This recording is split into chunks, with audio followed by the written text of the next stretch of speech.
Shri Venkateswara gold తాకట్టులో ఉన్న మీ బంగారాన్ని విడిపించి కొనబడును.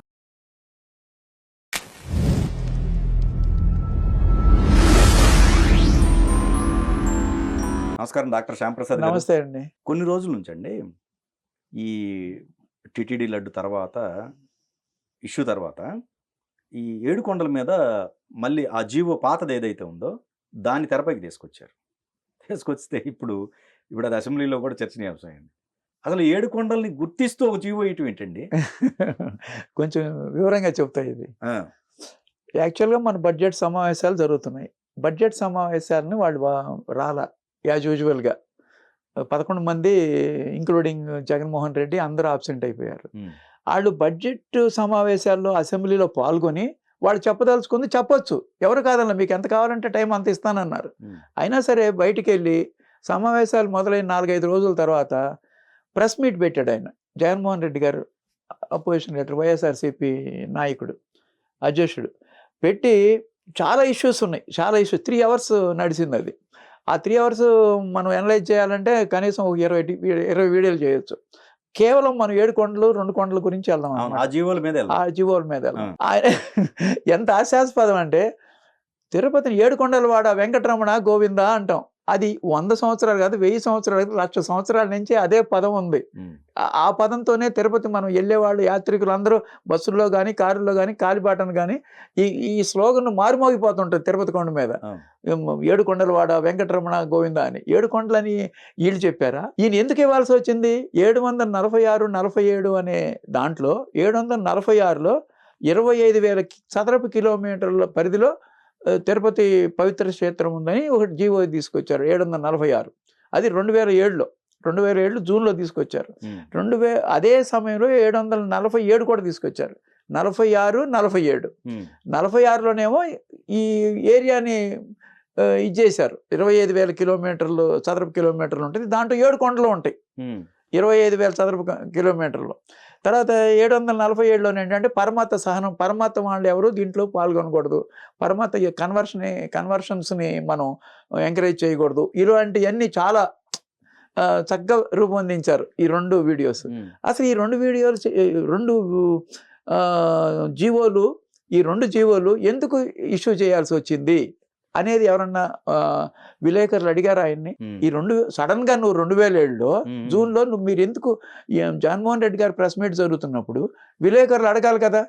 సడన్ గా ఇన్ని సంవత్సరాల నుంచి లేనిది 746-747 జీవోలు ఎందుకు ఇచ్చారు మీ నాన్నగారు? ఆయన ఏమన్నారు జగన్మోహన్ రెడ్డి గారు? మా నాన్నగారే నిర్ణయించారు, 7 కొండలను కాపాడింది మా నాన్నగారే, చట్టం చేశారు 746 ద్వారా అని చెప్పినప్పుడు అసలు అంతకు ముందు సంవత్సరాల నుంచి ఎప్పటి నుంచి లేదు కదా, నువ్వు ఎందుకు 746 ఇవ్వాల్సి వచ్చింది అనేది విలేకరులకు తెలియదా, లేకపోతే అడగలేదా? విలేకరులకు నాలెడ్జ్ ఉండాలి కదా. 2 కొండలు ఏంటి 7 కొండలు ఏంటి అనేది నాలెడ్జ్ విలేకరులకు ఉండాలి, జర్నలిస్టులకి. ఇప్పుడు విలేకరులు, మంచి విలేకరులు, జర్నలిజం అంటే చాలా పవిత్రమైన ఇది ప్రొఫెషన్, అది చాలా పవిత్రమైనది. పబ్లిక్ అది సేవ అనమాట. ఎందుకంటే పబ్లిక్ ఫ్యాక్ట్స్ అన్ని చెప్పగలిగేది జర్నలిజమే. ఏం జరుగుతుంది, సమాజం ఎట్లా ఉంది అనేది ప్రత్యక్షంగా చెప్పగలిగేది జర్నలిస్టు. అలాంటి మంచి జర్నలిస్టులు కనుక అక్కడ ఉన్నట్టయితే వాళ్ళు అడిగేవాళ్ళు 746 జీవో ఎందుకు ఇవ్వాల్సి వచ్చింది జగన్మోహన్ రెడ్డి గారు అని. అది అడగల. దాని గురించి మనం చెబుదాం. 746-47 జీవోలు ఎందుకు ఇవ్వాల్సి వచ్చిందంటే 2005 సెప్టెంబర్ 16న ఈయన వచ్చింది 2004లో కాంగ్రెస్ ప్రభుత్వం ఏర్పడింది. 2005 1 ఇయర్లోనే ఈయన ఏం చేశాడంటే 338 అని ఒక జీవో తీసుకొచ్చాడు. ఏది? పంచాయతీరాజ్ చట్టం అనమాట. పంచాయతీరాజ్ అతను ఇచ్చాడనమాట. అది శామ్యూల్ అని ఆయన సెక్రటరీ. ఆయన తీసుకొచ్చి ఏం చేశాడు, 25 కిలోమీటర్ల చదరపు అడుగుల్లోనే మన తిరుపతి దేవస్థానం ఉంది, దివ్యక్షేత్రము. 25,000 కాదు, 25,746లో. ఇది ఇప్పుడు 338 ఏమిచ్చారు, 25 కిలోమీటర్ల చదరపు అడుగులే. అంటే గుడి చుట్టుపక్కల వరకే. అంటే మిగతా కొండలు ఏవి దాంట్లోకి ఉండవు అనమాట. ఆడ ఈ సెక్యులరిటీ కంట్రీ, ఇది సెక్యులరిజం, ఇది ఈ దివ్యక్షేత్రంలో పంచాయతీ సిస్టమ్ రావాలి, ఇక్కడ ప్రజలందరూ ఇక్కడే ఉన్నారు కదా, మిగతా కొండలు ఎవరూ లేరు కదా, అందుకని మేము ఈ 338 ఇస్తున్నాము, దీన్ని రిస్ట్రిక్ట్ చేస్తున్నాం తిరుపతికి 25,000 చదరపు కిలోమీటర్లు ఉంది, 7 కొండలు వస్తాయి. అదేది 2007 జూన్లో ఇచ్చారు. అది ఇది 2005లోనే వాళ్ళు ఇచ్చిన జీవోనే. ఉమ్, ఇది రిస్ట్రిక్షన్ 25 చదరపు కిలోమీటర్ల ఏరియాలోనే దివ్యక్షేత్రం ఉందని ఇచ్చారనమాట. అప్పుడు భారతదేశంలో ఉన్న హిందువులందరూ ఆందోళన చేశారు, విపరీతమైన ఆందోళన. చంద్రబాబు గారు కూడా కాలినడకన పైకి వెళ్ళారు. చాలా హిందువులు, పీఠాధిపతులు, మఠాధిపతులు, హిందువులు అందరూ చాలా పెద్ద పెద్ద ఎత్తున తిరుగుబాటు జరిగింది. బాగా తిరుగుబాటు జరిగింది. 2 సంవత్సరాల పాటు మా మా మా పవిత్రమైన దేవుడికి ఇంత రిస్ట్రిక్షన్ చేస్తారా అని. ఆ ఆందోళన తట్టుకోలేక 2007లో 746 ఇచ్చాడు. 747. ఎందుకంటే 2009లో ఎలక్షన్ జరుగుతాయి, మళ్ళీ హిందువులు ఓట్లన్నీ పోతాయేమో అనే ఉద్దేశంతో అలా ఇచ్చాడు అనమాట. అతను ఇచ్చిన జీవోని అతను కరెక్ట్ చేసుకున్నాడు. అసలు అతను 338 ఇవ్వాల్సిన అవసరం లేదు. 25 చదరపు కిలోమీటర్లోనే ఈ దివ్యక్షేత్రం ఉందని ఆయనలు ఎవరు చెప్పడానికి? అది 7 కొండలు ప్లస్ వెరీ సైలెంట్. అండ్ ఇంకోటండి, అసలు వీళ్ళు నిర్ధారించేది జీవో అదే ఏర్పడక ముందే అక్కడ తరతరాలుగా ఒక ఏది శ్రీకృష్ణదేవరాయలు, అవును, ఆ కాలం 100 సంవత్సరాలు ఇంకా ముందు అదేంటి. అలాంటప్పుడు వీళ్ళు ఒక అధికారం రాగానే ఇంకా మన చేతిలో ఏంటంటే క్రిస్టియానిటీ. ఇక్కడ చెప్పదలుచుకుంది ఏంటంటే క్రిస్టియానిటీని ప్రోత్సహించడం కోసం ఆ 25 చదరపు కిలోమీటర్ల వరకే దివ్యక్షేత్రం పెట్టి మిగతా 7 కొండలలో మిగతా 5 కొండలు ఉంటాయి. ఆ 25 చదరపు కిలోమీటర్లో రమారమి 2 కొండలే ఉండొచ్చు అనేది అంచనా. ఇప్పుడు హిందువులు కూడా చాలా మంది సార్ ఈ విషయంలో ఎలాంటి ఫ్యూచర్లో జరగకూడదని గుళ్ళు మాకు సంబంధించినవి మాకు అప్పచెప్పండి, మీరు ఎందుకు ప్రభుత్వాల ఆధీనంలో పెట్టుకుంటున్నారు గుళ్ళు? ఒక చర్చి పెట్టుకుంటున్నారా? అవును. ఒక మసీదు పెట్టుకుంటున్నారా? అవును. మరి గుడి ఎందుకు పెట్టుకుంటున్నారు? అవును. ఇప్పుడు హిందూ సంఘాలు అడుగుతుంది అది ఇప్పటి నుంచే కాదు. అవును. మరి అది ఆ విముక్తి ఎప్పుడు వస్తుందో వీళ్ళ చేతుల్లో. మరి అప్పుడు ఈ జీవోలు రావు కదా. అవును. దేవస్థానం సంబంధించిన హ్యాండిల్ అవుద్దాం. అవును. అది కూడా మంచి సజనే. అంటే ఇప్పుడు నేను చెప్పదలుచుకుంది ఏంటంటే ఈ జీవోలు ఇప్పుడు 7 కొండలు ఉన్నాయి కదా. 7 కొండల్లోనూ మీరు ఎప్పుడైనా ఎక్కడైనా ఒక్క ఇల్లన్నా చూసారా? అంతా ఫారెస్టే ఉంటుంది. అవును.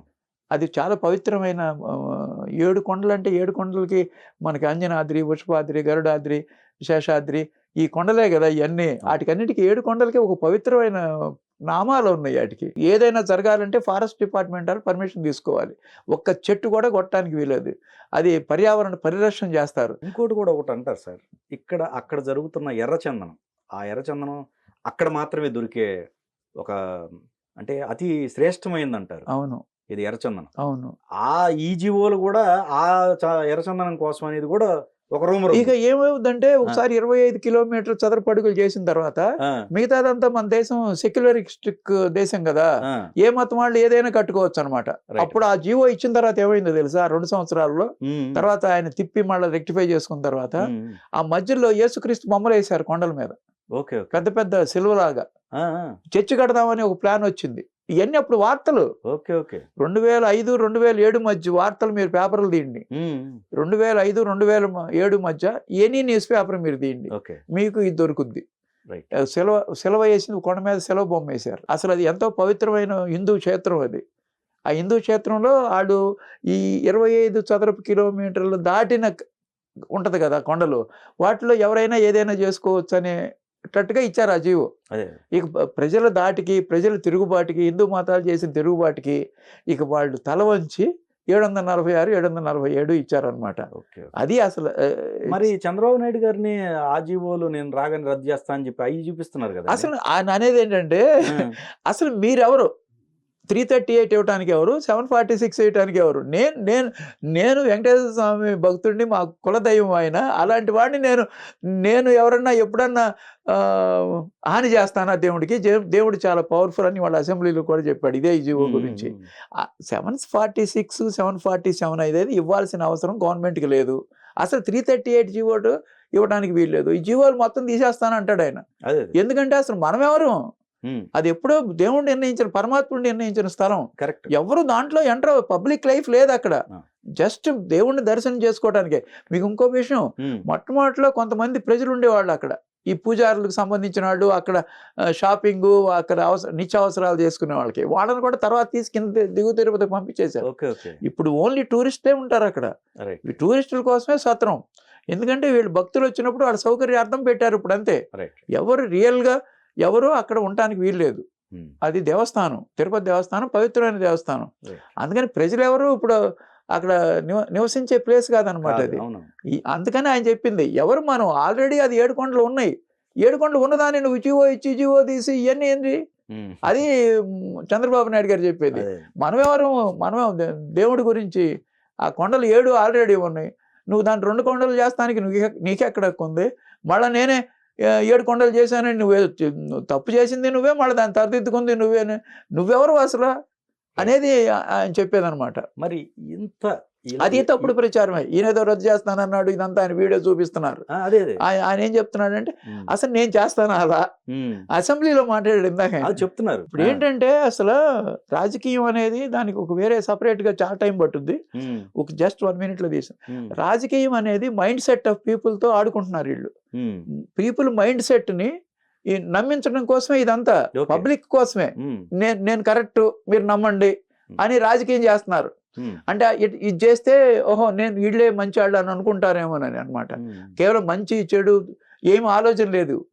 ఇట్లా చేసి వాళ్ళ సపోర్టర్స్ ఉంటారు కదా, ఆయనకి 40% ఓటింగ్ ఉందన్నాడు కదా, ఆ 40% ఓటింగ్ వాళ్ళకి కోసం ఇదంతా వాళ్ళని నిలబెట్టుకోవడం కోసం అనమాట. ఈ చేసి మనం కరెక్ట్, మనం తప్పు చేయలేదు, చంద్రబాబు నాయుడే తప్పు అంటే వాళ్ళకు బ్లైండ్ ఫాలోయర్స్ ఉంటారు. అవును కరెక్టే, మా చేసింది కరెక్టే, చంద్రబాబు నాయుడే గారు కదా ఇదంతా చేసింది అని అనుకోవటం కోసం ఈ రాజకీయం కోసం అబద్ధాలు దుర్మార్గాలు అన్నీ చేస్తున్నారు. సమాజం కోసం చేయట్లేదు. నువ్వు సమాజం కోసం ఆ 40% పీపుల్కి నేను ఈ మంచి చేస్తాను, మనం అధికారంలోకి వెళ్ళి చక్కగా లా అండ్ ఆర్డర్ చక్కగా చేద్దాము, అభివృద్ధి చేస్తే ప్రజలు మనం ఆదరిస్తారు, అటువంటివి లేవు. అన్నీ అబద్ధాలతో కాలం గడిపి రాజకీయంలో ఎన్నో రోజులు రాలేదు. లాంగ్ టర్మ్లో నిలవదు, ఒకసారి వస్తారు అంతే. లాంగ్ టర్మ్లో అబద్ధాల రాజకీయం నిలవదు. మైండ్ సెట్ ఎవరైనా సరే రాజకీయం పీపుల్ మైండ్ సెట్తో ఆడుకుంటారనమాట.